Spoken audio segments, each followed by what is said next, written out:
Hi, my name is Dave Andrews. Today I'm going to show you how to write macros in Excel. In Excel you write macros by using its recording feature, so I'm going to show you how to use that. Let's open up Excel by clicking on our Start button. Let's go to All Programs,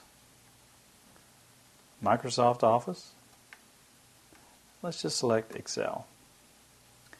Now what I'm going to do is record a macro that does some typing and some formatting for me. Let's go to the View tab, and under Macros, let's click on Record Macro. I'm going to call this Easy Typer and say OK.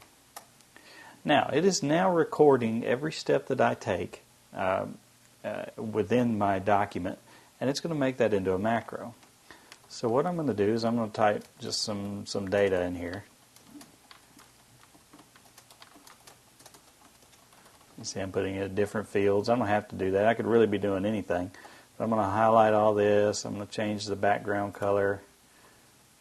I'm going to bold these things and make them white here. And also I'm going to make David large, like that.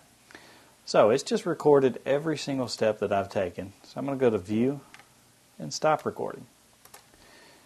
Now if I delete all this, I can very easily recreate it by running my macro. Just go back to the View tab, under Macros, click on View Macros, and there I have Easy Typer. I'm going to select it and just click Run. As you can see, all that I've done has just been recreated by my macro.